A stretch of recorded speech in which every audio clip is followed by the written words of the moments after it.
A palavra de hoje ela tem a ver com vocação. Estão vendo aí? Entendendo a minha vocação, entendendo o meu chamado, e a palavra que eu quero compartilhar com a igreja hoje é sobre a sua vocação. Qual é a sua vocação? Para que Deus tem chamado você? Em outras palavras, por que você se chama igreja? Por que você se chama igreja? Eu tenho lido um livro e que tem me impactado bastante. Ele tem sido um livro atraente e tem sido um livro revelador na minha vida. Ele tem sido atraente pela proposta que o livro tem colocado para mim de fazer uma releitura da Bíblia. O nome do livro é A Missão de Deus. Eu sugiro a qualquer um ler esse livro. O autor é o Christoph White. Tem umas letrinhas antes, mas é Christoph White, discípulo de John Stott. E ele escreveu 2 livros maravilhosos sobre missão de Deus. E um dos livros é esse livro chamado A Missão de Deus, de Christoph White. Fantástica leitura e que tem lançado a mim um desafio muito grande de reler as Escrituras e enxergar nas Escrituras de Gênesis a Apocalipse que existe um macrotema dentre tantos outros subtemas que existem na Bíblia, mas você tem um macrotema acontecendo na Bíblia que é esse Deus em missão. Deus está em missão. Deus não está parado. Deus não está vendo as coisas acontecer, mas Deus está em missão na terra. E em toda a Bíblia você vai então começar a enxergar esse Deus em missão. E em toda a Bíblia você vai enxergar esse Deus trabalhando essa missão de restaurar a sua criatura. Restaurar a criação caída. Uma restauração que vai se findar completamente com a volta do reino, com a volta do nosso Senhor Jesus Cristo. Então, ele tem feito essa releitura da Bíblia e observado cada detalhe da missão de Deus nas Escrituras. E a partir dessa leitura, observado também e olhado para mim como um ser vocacionado por Deus. Como alguém que foi chamado e alguém que foi vocacionado por Deus. Como a igreja, como você que está aí hoje. Você foi chamado, você foi chamada e você foi vocacionado por Deus nesse chamado. Tem um texto no Novo Testamento, ainda não é o nosso texto base, mas no Novo Testamento, em Lucas, capítulo 24, já o último capítulo de Lucas, a partir do versículo 44, diz assim: Depois lhes disse, são estas as palavras que vos falei, estando ainda convosco, isso é Jesus falando com os discípulos, era necessário que se cumprisse tudo o que estava escrito sobre mim, na lei de Moisés, nos profetas e nos salmos. Jesus descrevendo o Antigo Testamento sobre ele como Messias, como uma referência, como uma profecia do Antigo Testamento. Então, no versículo 45, os discípulos dizem o seguinte: Então lhes abriu o entendimento, isso é Lucas falando, para compreender as Escrituras. No versículo 45 a gente percebe que os discípulos ainda não tinham a total compreensão de quem era Jesus. Qual é a missão de Jesus e quem era aquele que Jesus falava. Havia ainda algo muito obscuro, muito sem compreensão. E é por isso que Lucas diz que nesse momento eles então tiveram o seu entendimento aberto, foi aberto o entendimento.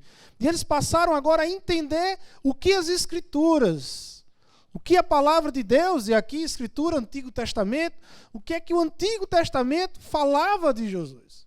Qual era a proposta do Antigo Testamento? Então eles abriram o entendimento e eles compreenderam isso. E o mais bonito é o que eles compreenderam, né? A pergunta é, mas o que é que eles compreenderam? Aí os versos seguintes vai explicar isso.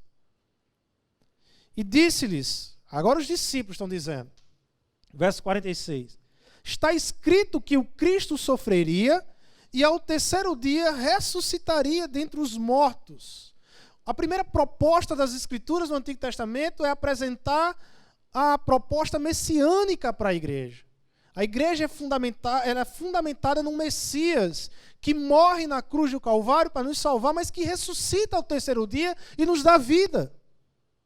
Então a primeira proposta de compreensão da igreja é que a igreja ela é uma igreja messiânica, ela é uma igreja fundamentada em Jesus Cristo, na pessoa de Jesus Cristo. A vida dela está ligada a Jesus Cristo. Mas não para por aí, existe uma segunda proposta nas Escrituras para a igreja e para os discípulos, eles compreenderam. Está aqui no verso 47. No verso 47, eles têm a segunda proposta, e que em seu nome se pregaria o arrependimento para perdão dos pecados a todas o quê? A todas as nações, começando por Jerusalém. E a segunda proposta para a igreja é missional.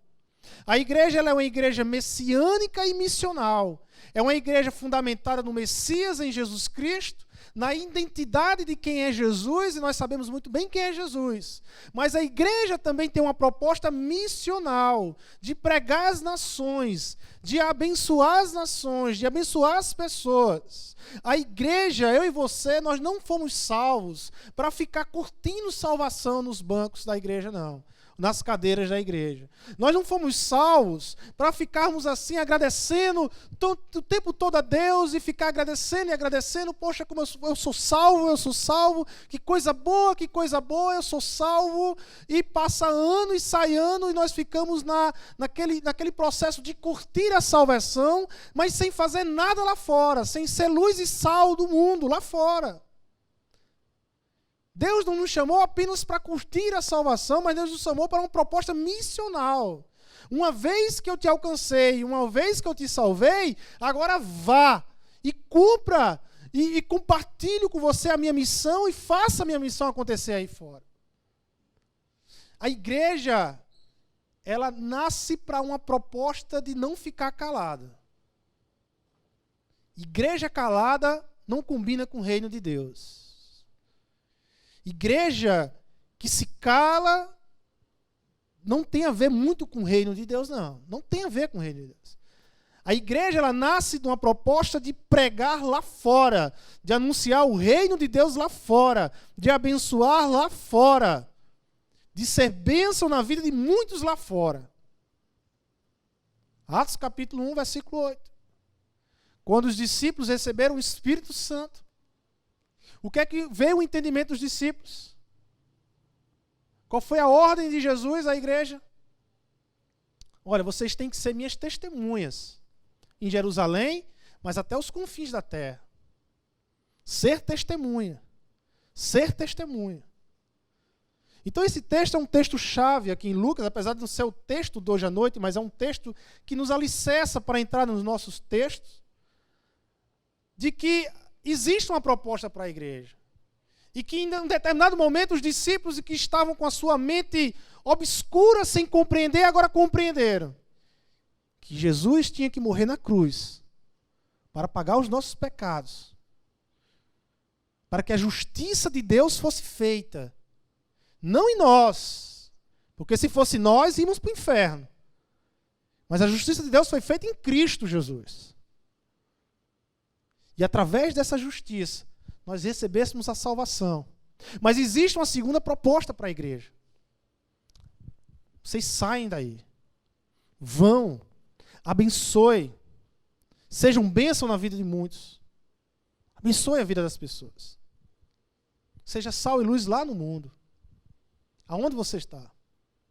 E eu vou convidar a igreja a abrir Gênesis capítulo 37, porque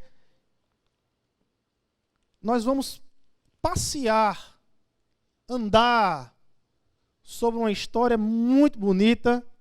Particularmente, eu a tenho como uma das histórias mais lindas das Escrituras. Gênesis 37, até o capítulo 50, vai falar de um grande personagem das Escrituras. Vocês sabem quem é? José. E nós vamos olhar para a vida de José e entender então essa vocação nossa. Olhando para a vocação de José e compreendendo o nosso chamado e a nossa vocação. E é o desafio de hoje à noite, de olharmos para a vida desse homem de Deus e identificarmos a nossa vocação. José, ele é filho de Jacó. Jacó que recebe um nome depois de lutar contra o anjo de Deus. Jacó ele recebe o nome de Israel. Mas a Bíblia ainda fala aqui sempre de Jacó e às vezes de Israel, e já começa a usar os dois nomes aqui, do 37 ao 50. E José, ele nasce numa família estabilizada em Canaã. Não sei se os irmãos vão lembrar da história, mas eu vou trazendo um pouco a história. Esaú, que é irmão de Jacó, ele vai para Edom, ele funda Edom, né? Os edonitas lá da Bíblia, né, são fundados por Esaú, a descendência de Esaú, todos os edonitas. Então Esaú vai para Edom. E Jacó vai para Canaã, terra prometida por Deus. E Jacó ele se estabelece em Canaã. Jacó ele prospera em Canaã. Jacó ele casa. Aliás, exagera nos casamentos, né? Jacó casa mais de uma vez. Em filhos aí, você imagina uma casa com 4 esposas, filhos de cada esposa. Como é que era a situação dessa casa para administrar essa casa? A luta que era. Mas Jacó ele prospera em Canaã. Jacó prospera em Canaã. E José é um dos 12 filhos de Jacó. 12 filhos, José é um dos 12 filhos. Na verdade, José é o menor. Jacó já tem José na sua velhice. E diz a Bíblia que por ter José na sua velhice, Jacó amava mais a José do que os demais irmãos, e isso traz inveja no relacionamento dos irmãos ali. E vivia tudo na prosperidade, na tranquilidade de uma família que prosperava e que crescia em Canaã, e que se enriquecia em Canaã. E parecia que essa era a vida mesmo. Que parecia que essa era a proposta de Deus para Jacó e para a sua família, até que essa família ela é invadida por Deus através de um sonho que José tem. E José ele sonha, e a interpretação que José traz desse sonho é que seus irmãos, os seus pais, iriam servi-lo, estariam prostrados diante dele.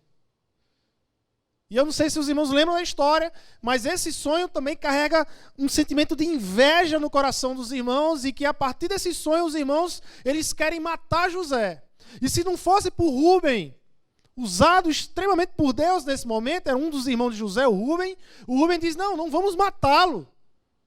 Que o sangue de José não esteja sobre nós. Então venderam José. Não vamos matá-lo. Como vamos fazer? Vem passando uma caravana de escravos, vamos vender José uma caravana de escravos e vamos dizer ao nosso pai Jacó que José morreu. Foi atrocidado por um animal selvagem. E venderam José a uma caravana de comerciantes, os midianitas, que eram conhecidíssimos comerciantes, e esses midianitas iam para o Egito negociar no Egito, trocar mercadoria no Egito e fazer negócio no Egito. E José então chega ao Egito. José chega ao Egito. E chegando no Egito, José é vendido no Egito.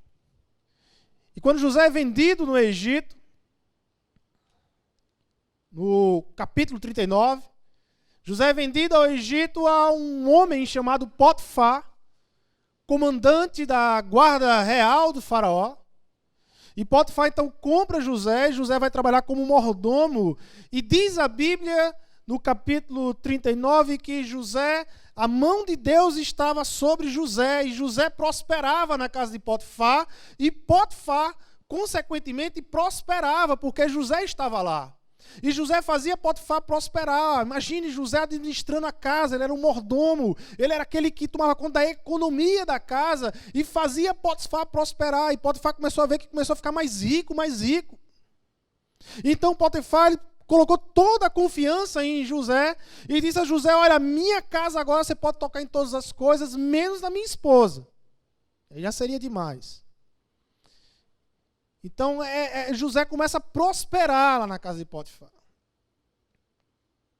Até que a esposa de Potifar, ela olha para José e diz: eu quero esse aí. Antes de José, eu é que tinha todas as coisas, eu quero esse, eu vou provar ao meu marido que todas as coisas são minhas, inclusive o mordomo. Então ela tenta o José, e ela simula toda uma situação, mas José nega a esposa de Potifar. José nega a esposa de Potifar.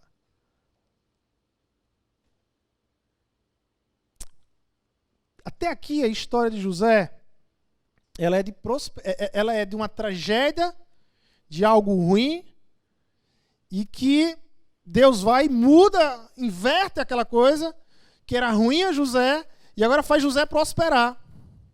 Mas agora, com a esposa de Potifar na história, ela inventa uma tentativa de estupro, uma violentação de José, e aí ela inventa isso, Potifar, lógico, o marido acredita, e José vai para a cadeia, e a vida de José, aparece essa gangorra. Uma hora ele está por cima, outra hora ele está por baixo, uma outra hora ele prospera, mas outra hora ele desce e vai para a cadeia. Por que tudo isso acontece com José? Por que essa história com José? Porque José é invadido por um sonho. José não queria ter esse sonho. Mas José tem esse sonho porque esse sonho é dado por Deus. Mas por que tudo isso? Porque José, ele não nasce numa família qualquer. José não é de uma família qualquer. José é de uma família cujo pai é Jacó, cujo avô é Isaac, e cujo seu bisavô é Abraão. E ao seu bisavô, que iniciou-se a família, foi dado uma promessa ao bisavô de José. Deus falou a Abraão algo, Deus prometeu a Abraão algo. Deus disse a Abraão que Abraão seria uma grande bênção e de Abraão viria uma grande nação, lá em Gênesis 22.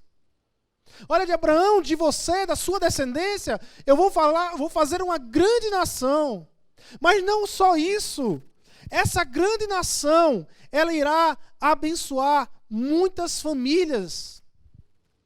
Muitas outras nações serão benditas a partir de você, Abraão. Havia no DNA de José essa proposta missional de Deus.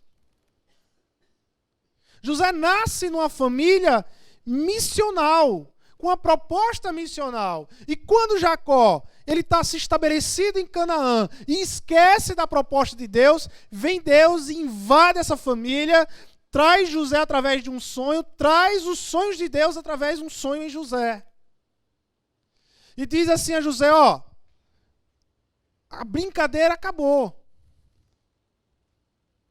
Vocês estão curtindo Canaã, a prosperidade, mas existe uma proposta para vocês.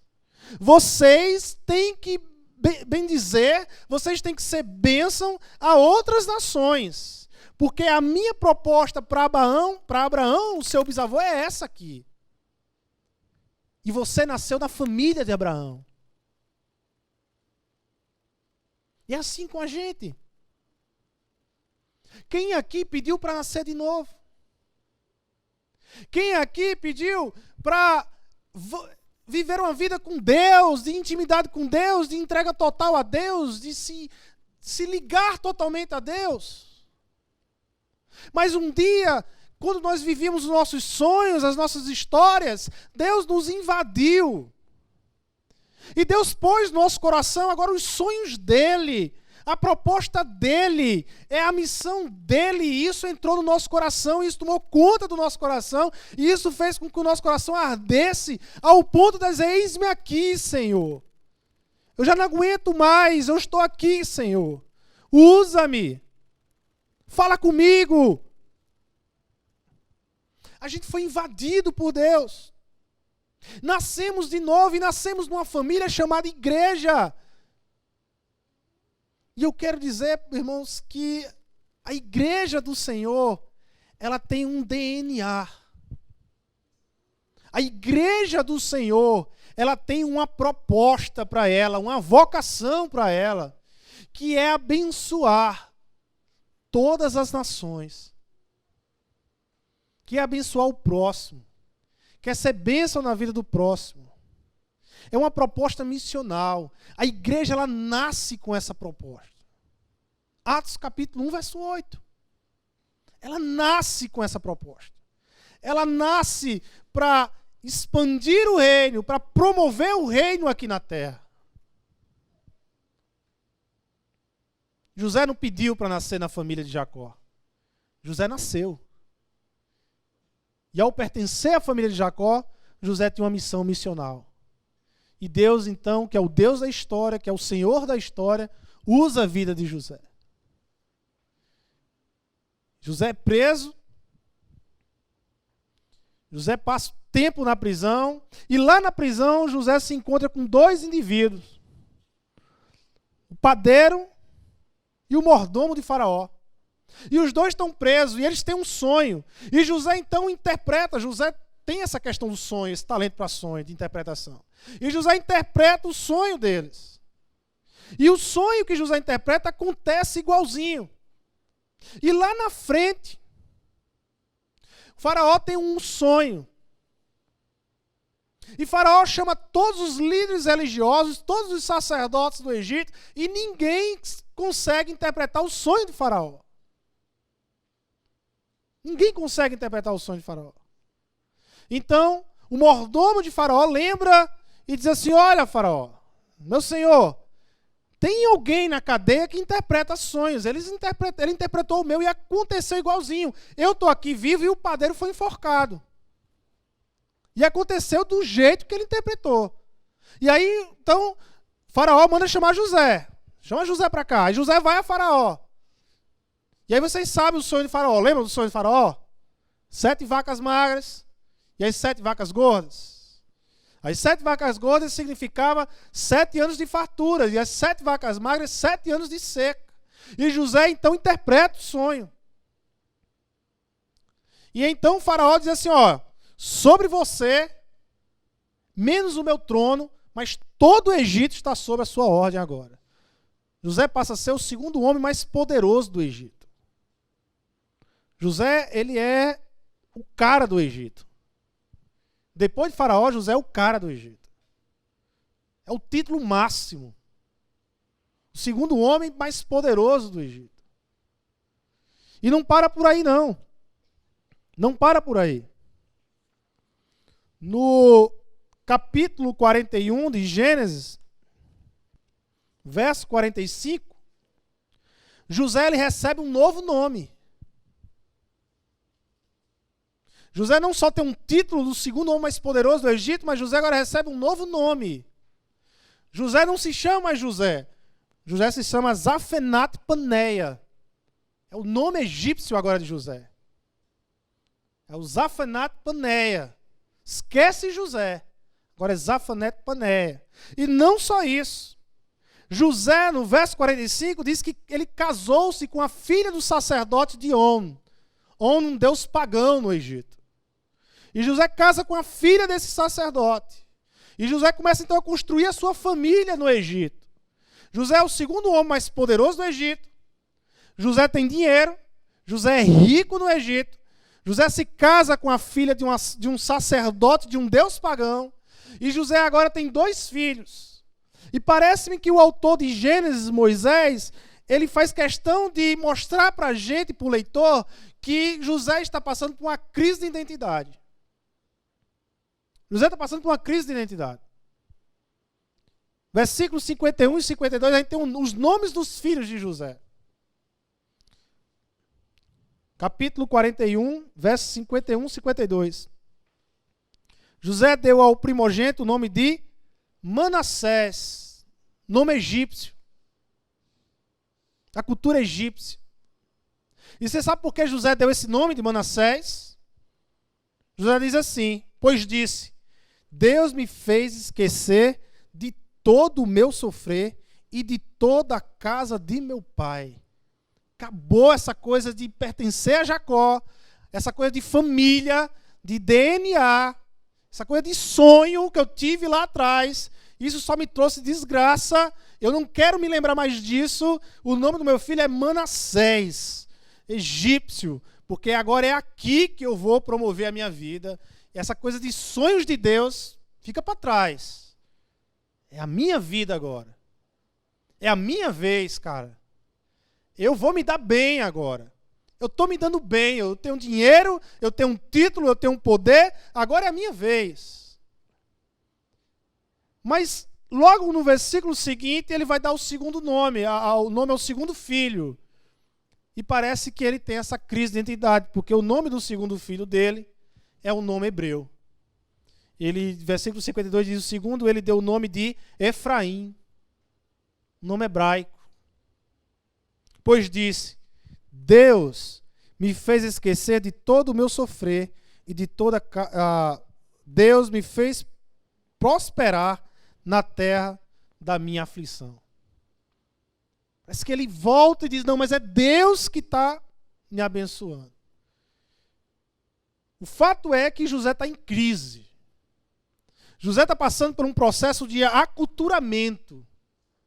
José agora ele está se esbaldando na cultura egípcia. A cultura egípcia é atraente a José e é bom para José. Viver os sonhos de Deus, viver o sonho de Deus, não. Mas naquele momento é atraente para José. É bom para ele. E a gente vive a mesma coisa, irmãos. A crise de José muitas vezes é a nossa crise. Muitas vezes estamos vivendo o dia a dia do mundo, do trabalho, da escola, da universidade, buscando títulos, mais títulos, buscando honorários e mais honorários.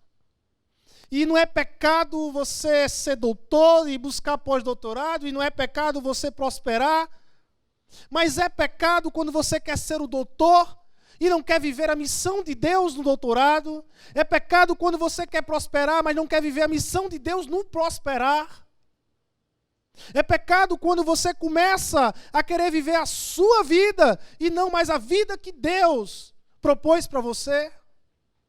É pecado quando você canta e diz que a vida com Cristo é a melhor coisa, e que você morre por essa vida com Cristo, e que você se derrama diante de Deus, e que você se entrega a Deus, mas que na semana nada do que você cantou é verdade. Isso é pecado. É pecado quando negamos a nossa vocação, a vocação de ser bênção aqui na terra e de abençoar o próximo. Isso é pecado. E o que José estava vivendo aqui era essa crise de identidade, onde agora ele queria viver a conduta egípcia, os prazeres egípcios, a vida egípcia era muito melhor do que aquele José lá de 17 anos de idade que sonhou com os sonhos de Deus.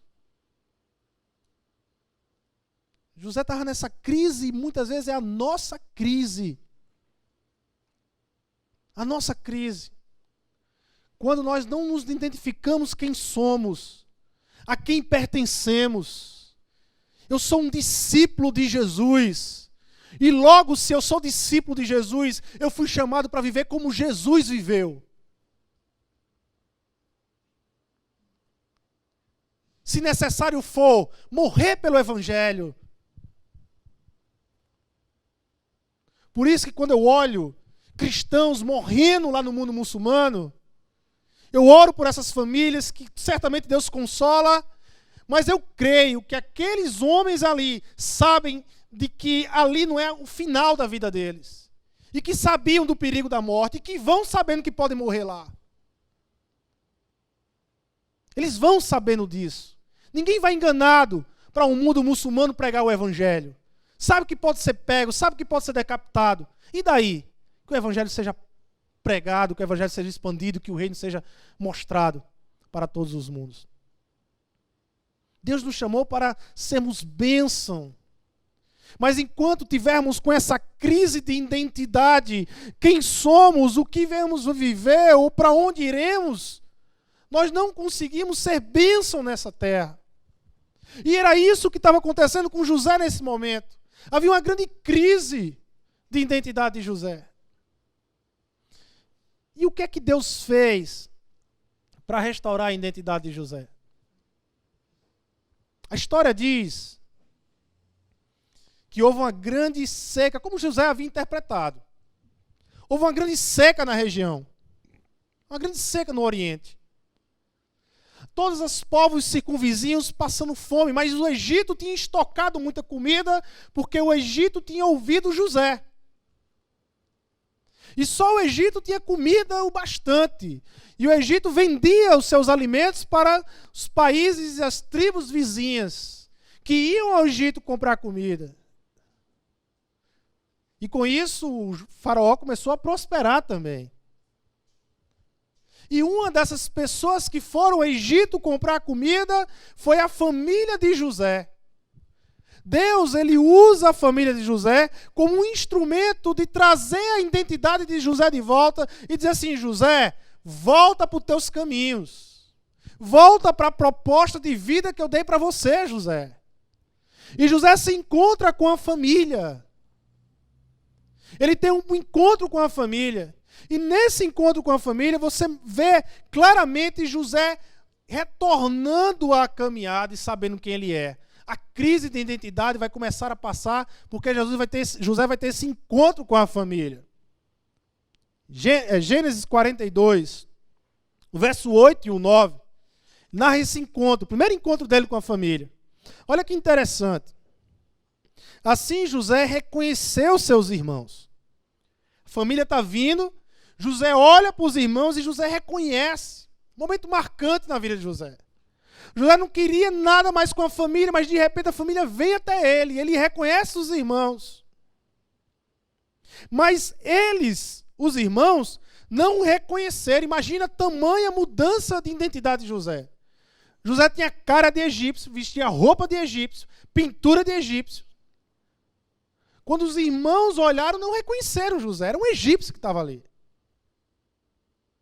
Não era um judeu, não era um hebreu. Era um egípcio. Versículo 9. José, então, o que aconteceu com José? José lembrou-se, então, do quê? Dos sonhos. Encontro com a família. Deus usou a família de José para trazer José de volta e dizer: José, lembra dos sonhos que eu sonhei para você? Lembra dos sonhos que eu propus para você? A ficha cai de novo em José. Ele lembra dos sonhos.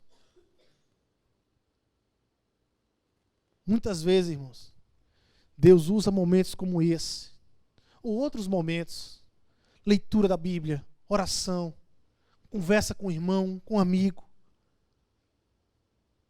para Deus lembrar de volta e trazer a igreja aos sonhos dele.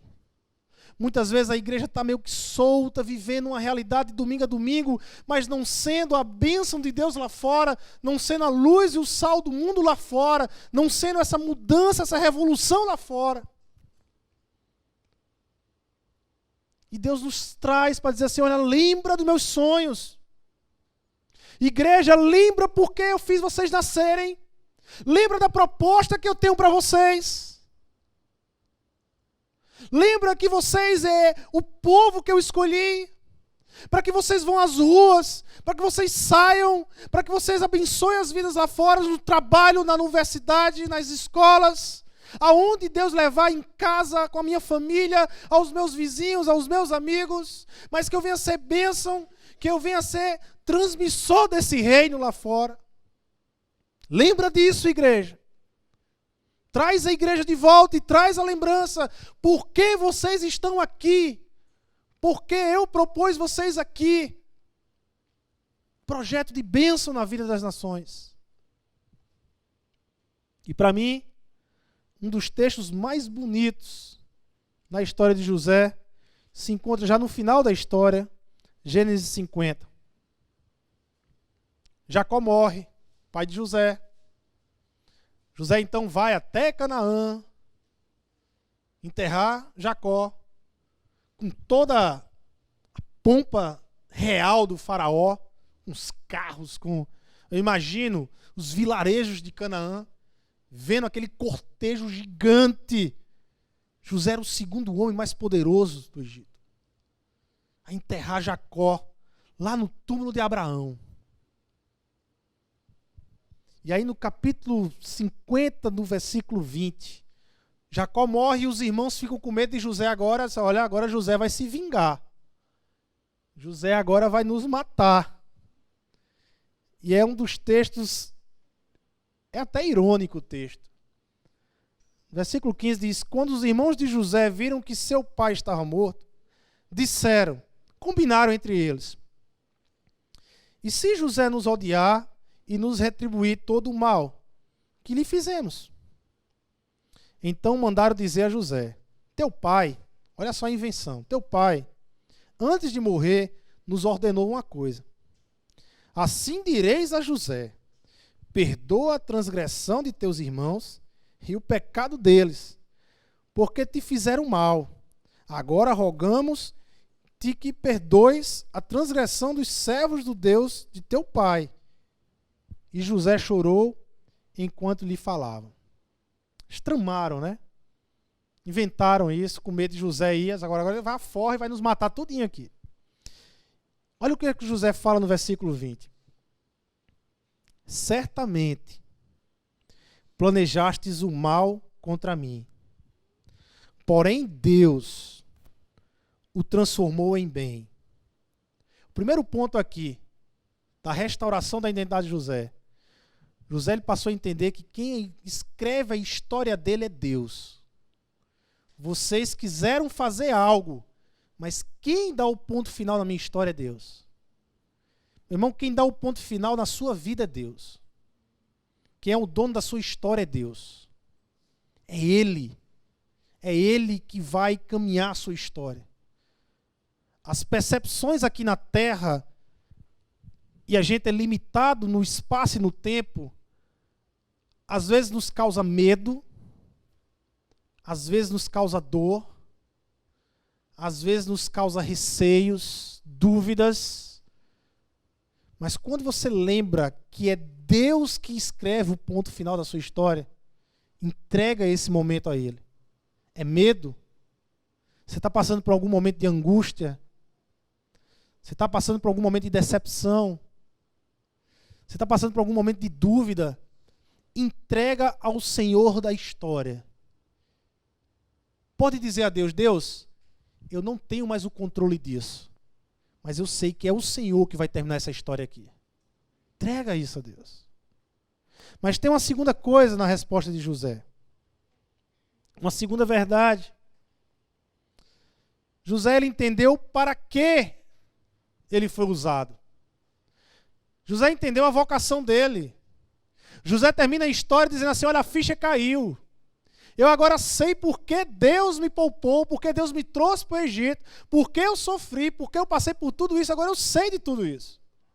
José diz: olha, para fazer o que se vê neste dia, ou seja, conservar muita gente com vida, abençoar muita gente. José estava abençoando muita gente porque não tinham o que comer, mas agora José, através da capacidade dele, da administração dele, e entendendo que é Deus que tinha o controle de toda a história, agora ele entende a vocação dele. A minha vocação é abençoar muitos, abençoar a vida de muitos. A igreja, ela nasce com esta vocação, a vocação de ser bênção na vida de muitos. O Marco falou aqui que no próximo domingo vai ter aí um grupo de jovens querendo arrecadar dinheiro. E olha que coisa boa, você ainda vai receber algo em troca disso. Mas para abençoar adolescentes aqui da Igreja Batista Zona Sul. Eu e você, nós fomos chamados para abençoar esses adolescentes, abençoar esses jovens, abençoar a vida de muitos. Se não é para viver assim, se não é para prosperar assim, que para entender o chamado, para entender a nossa vocação, O para que eu fui chamado, por que eu estou hoje fazendo um doutorado, por que eu estou na empresa tal, por que eu passei nesse concurso, por que eu estou na faculdade, por que eu estou na escola tal, por que meu pai mudou de escola. Por que tudo isso? Porque você tem que ser bênção, porque Deus está te levando em vários lugares, Deus está te levando a várias posições, Deus está te levando a várias experiências, para que você abençoe a vida de muitos. De onde você for, para onde você for, aonde você estiver, você tem que ser instrumento de bênção. E é aqui esse ponto-chave de José, quando ele entende, é quando a ficha cai, e ele diz, olha, eu sei que é Deus que agora escreve a minha história, agora eu entendi, eu estou aqui no Egito para matar a fome de muita gente, porque muita gente vai passar fome. A igreja não foi chamada para salvar vidas. Eita, Arthur. Porque quem salva vidas é Deus. Porque o único que tem o poder de tocar no coração do pecador e colocar no dedo no coração do pecador e dizer, você precisa de mim, é Deus. É o Espírito Santo de Deus, que quando entra na vida do homem é irresistível. É a graça irresistível de Deus. É Deus que salva o pecador. Mas a igreja, ela foi chamada por Deus para ser bênção na vida de muitos. Bênção na vida de muitos. Quantas histórias, irmãos? Quantas vidas? Quantas pessoas já passaram por nós e não recebeu o nosso cuidado como deveria ter recebido? Quantas vidas deixaram de ser abraçadas por nós? Quantas vidas deixaram de ser ajudadas financeiramente, sustentadas, cobertas pela nossa prosperidade por nós? Não sou nada contra a questão de prosperidade.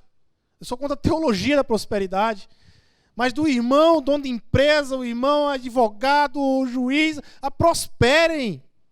Prosperem, cresçam, ganham mais e mais, expandam suas empresas aqui por essa cidade de Natal, pelo Brasil. Prosperem. Mas nunca se esqueça o porquê Deus está te fazendo prosperar. Nunca se esqueça da vocação que Deus lhe chamou, irmãos. É isso que Deus vai cobrar da igreja. O que Deus vai cobrar da igreja é o que é que você fez com o meu chamado.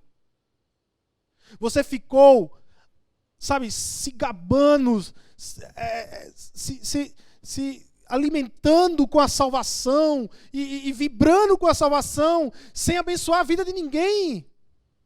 Ou você entendeu o que é ser salvo e passou a ser bênção na vida de muitos. A vida de José, ela passou a ter sentido e ela só teve sentido quando ele entendeu que o chamado de Deus para a vida dele era abençoar a vida de muitos. A minha vida na igreja e a sua vida na igreja, ela só tem sentido se for para abençoar a vida de muitos, irmãos. Ela ganha um sentido, ela ganha uma proposta, ela ganha um propósito de Deus. É por isso que os discípulos, lá em Lucas, o entendimento quando abriu daqueles homens, quando eles entenderam, irmão, as Escrituras, quando o Antigo Testamento passou a ser compreensível, e eles entenderam agora qual era a proposta de Jesus, eles descobriram duas grandes coisas e duas grandes verdades, que é o fundamento da igreja. A primeira verdade é que a igreja é fundamentada em Jesus Cristo, o Messias, aquele que tinha que morrer na cruz e ressuscitar ao terceiro dia. Aquele que tinha que me dar condições de me relacionar com Deus. Mas a segunda verdade que a igreja é fundamentada é de que ela nasceu para propagar, para sinalizar essa primeira verdade. Nós somos uma igreja que adoramos um Deus que morreu na cruz e que ressuscitou ao terceiro dia. Nós somos uma igreja que proclamamos um reino de justiça, de paz, de amor, de perdão. Nós somos um povo de uma cultura diferente. E a proposta de Deus para esta igreja é levar essa cultura diferente a lá fora. É lá fora. É lá fora, irmãos. É lá fora. Então que esta noite, a Igreja Batista Zona Sul entenda e compreenda a sua vocação. Vocês foram chamados para ser bênção na vida de muitos. A Igreja Batista Zona Sul, eu estou começando a conhecer, né? Mas eu já conhecia de uma igreja que investe em alguns projetos. Vocês sabem os projetos que a Igreja Batista Zona Sul investe? Viva Esperança, Projeto Ela, Pepe São José, PEIS, Romênia, um missionário na Romênia. Tem um missionário também, tem uma missionária na Cristolândia do Rio de Janeiro. É só alguns projetos que você pode ser instrumento de Deus para ser bênção na vida desses projetos. Bênção na vida de Deus, para ser bênção na vida dos seus amigos, de trabalho, de escola. Ser bênção, irmãos. Essa é a vocação da igreja. Ser bênção. Ser bênção, ser bênção na vida de muitos. Vamos orar? Vamos pedir a Deus. Vamos pedir a Deus que 2016 seja marcado por muitos encontros. Eu e você, nós vamos ter muitos, mas muitos encontros. De pessoas que precisam ser abençoadas. E eu e você, nós vamos ser instrumento disso. E nós vamos orar agora. E nós vamos pedir a Deus agora. E nós vamos pedir com fé. Pedindo a Deus que Deus nos mande vida, nos mande pessoas, que a gente venha ser canal de bênção do Senhor. Feche seus olhos agora e vamos orar. Ora em todo o seu coração. Se tem algo a pedir em 2016 é isso. Deus, eu quero ser bênção. Amado Deus e eterno, nós queremos te agradecer, Senhor, por tudo, Pai amado, que aconteceu neste culto, pelos louvores, pelos dízimos, pelas ofertas e pela tua palavra, Senhor. Obrigado, Pai, por nos mostrar a partir da vida de José essa proposta de vida que o Senhor tem para nós como tua igreja. E agora, como tua igreja, Senhor, nós pedimos ao Senhor, com toda a convicção de que pedimos a um Deus que tudo pode. E nós pedimos ao Senhor, Pai, nos usa como canal de bênção na vida de muita gente. De muita gente aqui nesse bairro, de muita gente na cidade do Natal, de muita gente no nosso país, no nosso Brasil, de muita gente no mundo, Senhor. Toca o nosso coração, como bem colocou aqui o louvor, que sejamos sensíveis à tua voz. Sensíveis à tua voz. E que nos usa, Senhor, para abençoar a vida de muitos. E pedimos ao Senhor esta noite, manda-nos vida, Senhor. Manda-nos vida. Mostra os nossos encontros.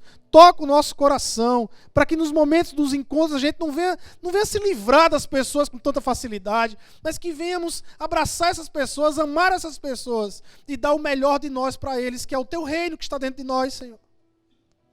Nos usa em 2016 com esse propósito. Essa é a nossa vocação, Senhor. É para isso, foi para isso que nascemos, Senhor. Nascemos para abençoar. É em teu nome, Jesus, que nós oramos e te agradecemos. Amém.